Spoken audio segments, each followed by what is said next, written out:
Warming up the Clayway. Across town, while the murderer met the mule, there was Clay, and Clay was warming up. Truth be told, Clay was always warming up. At that moment, he was in an old apartment block with stairs at his feet, a boy on his back, and a storm cloud in his chest. His short dark hair was flat on his head, and there was fire in each eye. Running next to him on his right was another boy, a blond one, a year older, struggling to keep up, but pushing him all the same. On his left was a sprinting border collie, which made it Henry and Clay, Tommy and Rosie, doing what they always did. One of them talked, one of them trained, one of them hung on for dear life. Even the dog was giving her all. For this training method, they had a key. They'd paid a friend. It guaranteed entry to the building. $10 for a stuffed lump of concrete. Not bad. They ran. "You miserable piece of shit," said Henry, the moneymaker, the friendly one, at Clay's side. As he struggled, he lopped and laughed, his smile served off his face. He caught it in his palm. At times like these, he communicated with Clay through tired and tested insults. "You're nothing," he said. "You're soft." He was hurting but had to talk. "You're soft as a 2-minute egg, boy. Makes me sick to watch you run like this." It also wasn't long before another tradition was observed. Tommy, the youngest, the pet collector, lost one of his shoes. "Shit, Tommy, I thought I told you to tie him up better. Come on, Clay, you're weak, you're ridiculous. How about having a bloody go?" They reached the 6th floor and Clay dumped Tommy sideways and tackled the mouth in his right. They landed on the misty tiles. Clay half smiled, the other two laughed, and they all shrugged off the sweat. In the struggle, Clay got Henry in a headlock. He picked him up and ran him round. "You really need a shower, mate." Typical Henry. He always said that to do Henry in, we'd have to kill his mouth twice. That's shocking, that is. He could feel the wire in Clay's arm as it wrung his smart mouth's neck. To interrupt, Tommy, thoroughly 13, took a running jump and brought all three of them down, arms and legs, boys and floor. Around them, Rosie leaped and landed. Her tail was up, her body forward, black legs, wide paws. She barked, but they fought on. When it was over, they lay on their backs. There was a window on the top floor of the stairway, the grubby light and rising falling chest. The air was heavy, tons of it, heaping from their lungs. Henry gulped it good and hard, but his mouth showed true heart. "Tommy, you little bastard," he looked over and grinned. "I think you just saved my life, kid." "Thanks." "No, thank you." And he mentioned now to Clay, who was already up on an elbow, his hand down in his pockets. "I don't get why we put up with this lunatic." "Me neither. But they did. For starters, he was a Dunbar boy, and with Clay, he wanted to know. What was it, though? What was there to know when it came to Clayton, or brother? Questions had followed him for years now, like why did he smile but never laugh? Why did he fight but never to win? Why did he like it so much on the floor? Why did he run not for a satisfaction but a discomfort, some sort of gateway to pain and suffering, and always putting up with it? Not one of these inquiries, however, was his favorite. They were warm-up questions, nothing more. After lying on their backs, they did 3 more sets. Rosie cleaning up the stair, stray shoe on the way. "Oi, Tommy, yeah, put him on tighter next time." "Sure, Henry, double knots, I'll cut you in half." "Okay, Henry." At the bottom, he gave him a slap on the shoulder, the signal to get on Clay's back again, and they ran the stairs and came down in the lift. Cheating in some people's mind, but actually much harder. It shortened the recovery. After the last climb, Henry, Tommy, and Rosie took one more ride down, but Clay was taking the stairs. Outside, they walked over to Henry's rough-handled, pea-plated iron slab of a car and went through the old routine. "Rosie, get out of the front seat." She sat there at the wheel, her ears perfect triangles. She looked ready to adjust the radio. "Come on, Tommy, get her out of there. Do us a favor." "Here, girl, stop mucking around." Henry pocketed a hand. "A fistful of coins. Clay, here it is. We'll see you up there." 2 boys drove, the other ran. Out the window. "Oi, Clay." He pushed on. He didn't turn around, but he heard all right. The same thing every time. Get daisies if you can. They were her favorite, remember? As if he didn't know, the car pulled out, blinker on. And don't get done on the price. Clay ran faster. He hit the hill. In the beginning it was me who trained him, then Rory. And if I did it with an old school brand of foolish integrity, Rory bulged but never broke him. As for Henry, he'd made a scheme of it. He did it for the cash, but also because he loved it, which we'll witness soon enough. From the outset it was straightforward, yet stupefying. We could tell him what to do. He would do it. He could torture him. We could torture him. He'd endure it. Henry could boot him out of the car because he'd seen a few mates walking home in the rain, and Clay would get out. He'd break into a jog. Then, when they drove past and shouted, "Stop bludging!" out the window, he'd run faster.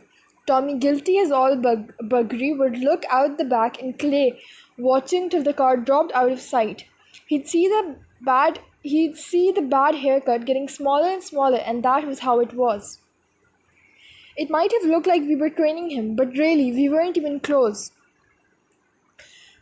Through time, the words became less and less, the methods more and more. We all knew what he wanted, but not what he was going to do with it. What the hell was Clay Dunbar training for? At 6:30, tulips at his feet, he leaned forward into the cemetery fence. It was nice and high, this place. Clay liked it. He watched the sun grazing amongst the skyscrapers. Cities. This city. Down there, the traffic was herded home. The lights changed. The murderer came. "Excuse me?" "Nothing." He tightened his grip on the fence. "Young man." He looked over now, and an old woman was pointing, slipping her lips. They must have been tasty. Sipping her lips. They must have been tasty. "Would you mind?" She had sleepless eyes, a tired dress, and she was wearing stockings. The heat meant nothing to her. "Would you mind if I asked for one of those flowers?" Clay looked into the deep wrinkles, a long streak above her eyes. He handed her a tulip. Thank you, young man, for my William." The boy nodded and followed her through the open gate. He navigated the graves. When he got there, he crouched, he stood, he folded his arms, he faced the evening sun. He had no idea how long it took for Henry and Tommy to be either side, and the dog tongue out at the epitaphs. Each boy stood, slouched yet stiff, hands in pockets. If the dog had pockets, she'd have had her paws in them too, for sure. All attention was then given to the gravestone and the flowers in front of it, wilting before their eyes. "No daisies?" Clay looked over. Henry shrugged. "Okay, Tommy." "What?" "Hand it over. It's his turn." Clay held out his hand. He knew what to do. He took the Mr. Sheen and sprayed the metal plate. Next, he was handed the arm of a grey t-shirt and gave the memorial a good rub, a good wipe. "You missed a bit." "Where? Are you blind?" "Tommy, right there, in the corner. Look. There. Are your eyes painted on?" Clay watched them speak, then gave it a circular polish, and now the sleeve was black. The city's dirty mouth. All three of them were in singlets and old shorts. All three of them tightened their jaws. Henry gave Tommy a wink. "Good work, Clay. Time to go, huh? Don't want to be late for the main event." Tommy and the dog followed first, always the same, then Clay. When he joined them, Henry said, "Good cemeteries make good neighbors." Honestly, his crap was endless. Tommy said, "I hate coming here, you know that, don't you?" And Clay, who was the quiet one, or the smiler, only turned one last time and started across the sunlit district of statues, crosses, and gravestones. They looked like runners-up trophies, every last one. Barbarians. Back at 18 Archer Street, relations were at a stalemate in the kitchen. The murderer backed slowly away into the rest of the house. Its silence was something awesome, an enormous playground for the guilt to wreak havoc, to work him over. But it was also a deception. The fridge hummed, the mule breathed, and there were no more animals in there, too. Now that he'd reversed into the hallway, he could sense the movement. Was the murderer being sniffed out and hunted down? Not likely. No, the animals didn't remotely pose a threat. It was the two eldest of us he feared most. I was the responsible one, the long-standing breadwinner. Rory was the invincible one, or the human ball and chain. Around 6:30, Rory was across the street, leaning against telegraph pole, smiling dry and rueful, smiling just for laughs. The world was filthy, and so was he. After a short search, he pulled a long strand of girl's hair from his mouth. Whoever she was out there somewhere. She lay open-legged in Rory's head. A girl we'll never know or see. A moment earlier, he'd run into a girl we did know, a girl named Carrie Novak. It was just beyond her driveway. She smelled like horses. She'd called out hi. She jumped off her old bike. She had good green eyes and auburn hair, miles of it down her back, and she gave him a message for Clay. It had to do with a book, one of three important to everything. Tell him I'm still loving Buonarroti, okay? Rory was taken aback, but didn't move. Only his mouth. Borna, who? The girl laughed on her way to the gate. Just tell him, okay? But then she took pity. She tilted back, all freckly armed and sure. There was a kind of generosity to her, of heat and sweat and life. You know, she said. Michelangelo. What? Now he was even more confused. The girl's mad, he thought, sweet but totally mad. Who gives a shit about Michelangelo? But somehow the thought endured. He found that pole, he leaned a while, then crossed the road for home. Rory was a bit on the hungry side. As for me, I was in there, out there, trapped in traffic. Around, in front, and behind, thousands of cars were all lined up, all pointed the way of assorted homes. A steady wave of heat came through the window of my station wagon, the one I still own.